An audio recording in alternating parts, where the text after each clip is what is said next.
So sometimes we get stories into the newsroom that kind of make us scratch our head and say, what? Here are some of this week's, starting with a law-abiding 5-year-old who may be too law-abiding. Take a look. My daddy went past the red light. He was in the brand new car, my mommy's car. And what happened? He had to go to the car wash, and then he went past the red light. Is he home right now? Yeah? Can I talk to him? Yeah. All right, Quincy Police. Oh, no, I'm just going to apologize. That's my 5-year-old son. Just want to let us know you ran a red light. Oh, no. I apologize. No problem, as long as everything's all set. Yep, that was your 5-year-old son, Robbie Richardson of Quincy, Massachusetts. He called the police on his own dad over the weekend, clearly already knowing the rules of the road at 6 years old. At first, his dad didn't take him seriously, until he heard his son on the phone with the dispatcher. The operator, however, seemed pretty amused by the whole thing, thankfully, and he actually let dad off the hook. Next, a man in California wasn't too bananas about dressing up as Donkey Kong. Remember Donkey Kong? Well, Nintendo has been slapped with a lawsuit after an employee said he overheated in a costume, kind of like this costume, while he was portraying the character at a California mall. He claims that he has suffered serious injury and emotional distress and is seeking unspecified damages. Not yet!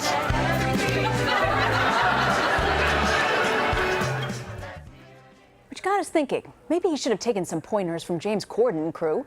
Remember, they busted into a Lion King musical complete with full costumes right there on the streets of Beverly Hills last month. I really love this segment. It was an excuse for me to replay it again. And while those guys dressed up like fake animals, another group had something else in mind.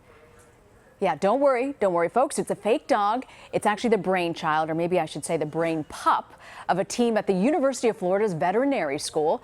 Students there were upset with how many sheltered dogs were being euthanized for college education, so they set out to find an alternative. The result?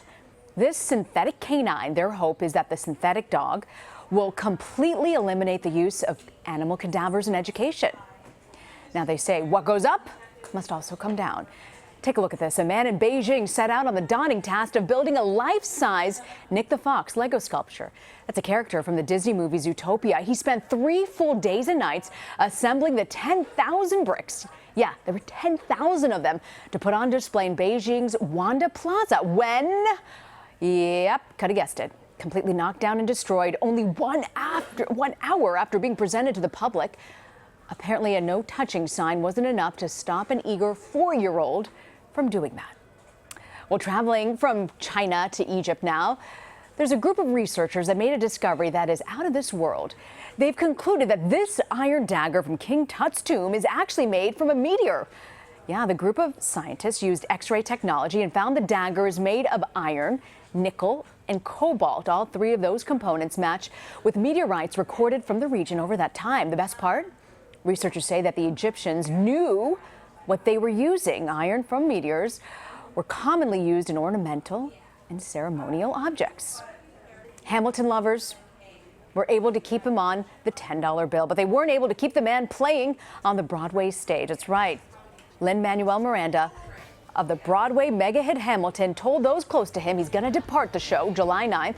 Miranda, who wrote the show and the book and the show's musical, has been starring in the show on Broadway for nearly a year, but his contract is set to expire next month, so he's not giving away his shot at pursuing other projects. No word on who will replace Miranda. Hamilton has already set Tony records with a whopping 16 nominations.